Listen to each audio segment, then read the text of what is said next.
The kettle whistled just as tires crunched over the gravel outside. I looked through the lace curtains and saw Darren's SUV pulling up. Calissa sat in the passenger seat, sunglasses still on, though the sky was overcast. They hadn't called. Ahead, I hadn't expected them. Still, I poured hot water over the chamomile leaves. Sometimes calm needed to be prepared early. They entered as if the air already belonged to them. Calissa gave me her usual airy hug, all fabric and perfume, and set a thermos on the table. Ashwagandha, oat milk, cinnamon, she chirped. Everything. You like? Darren cut to the chase. This isn't just a visit. It's an opportunity. He tapped his tablet, glossy cabins, yoga decks, smiling influencers. Glow nest.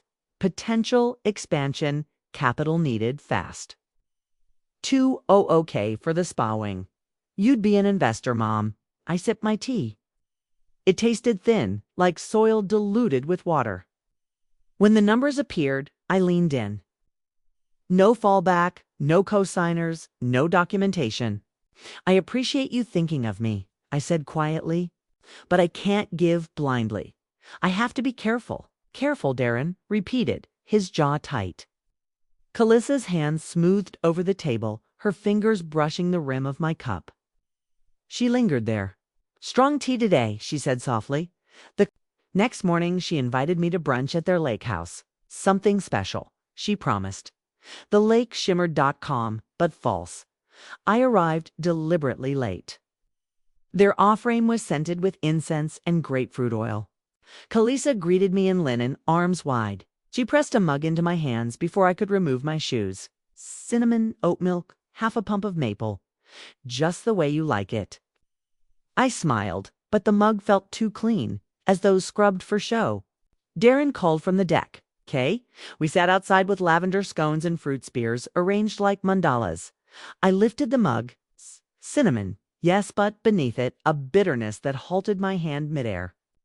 Something chemical, not spice. Calissa's phone buzzed. Spa partner from Vancouver, she said, leaving the table. Ayana had set her mug down for honey. I swapped hours carefully, steady as ever. 40 minutes later, Ayana collapsed on the dock. Calissa screamed like she'd practiced. Darren shouted into his phone.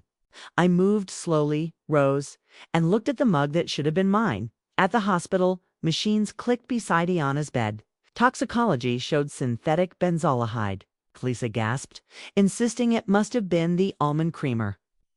Darren said, "My powders from the market were always suspect." Kai said nothing, but I remembered the black camera mounted beneath their eaves.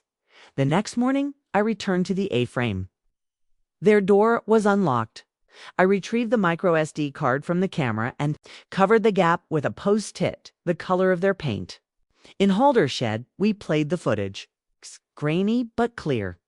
Calissa entering the kitchen, vial in hand, dropping liquid into the mug meant for me. Her face calm, almost saintly. That night, I pulled out my old will. Darren's name appeared everywhere. The house, the savings, the trust Julian built. Rewrote it all. Orion, my younger son, became primary beneficiary. I added a clause: any attempt to contest forfeits everything. The footage, copied to a flash drive, slid easily beneath the county health department's door. Within days, Glownest went dark. Bookings suspended, social media erased. No scandal. Just silence. 2 weeks later, Darren appeared on my porch. He looked older, worn. "I'm not here to argue," he said. His eyes stayed fixed on the lake. "I just need to know, did you always love Orion more?" I looked at him not as the businessman, but as the boy who once carried smooth stones in his pockets. "I loved you more than you'll ever know. That's why I had to stop." He nodded, turned, and left. I didn't follow. Orion visited soon, after carrying a box of his father's letters. We sat at the old table Julian had sanded by hand, sorting through envelopes, sketches, receipts. Orion read quietly, sometimes smiling. "You could have gone to the police," he said. "I know," I answered, "but I wanted something quieter. something permanent. Some undoings take longer, but they last by then. The garden had returned chamomile spreading, lemon balm thick in the corners, mint running free. I brewed tea from my own blend, not bitterness, but clarity. I kept the mug Kalisa once handed me, not from sentiment, but as a reminder, not everything poured for you must be swallowed. Glow Nest never reopened. Kalisa resurfaced months later, selling handmade bracelets under a new name. Darren disappeared. West. Their empire dissolved thread by thread, leaving nothing behind but silence. That night, lit Julian's candle beneath his photograph, his hand wrapped around Orion's as a child. "We made it," I whispered. The morning light came soft, golden, steady. I poured tea into my stoneware mug. Steam curled upward. Delicate, true.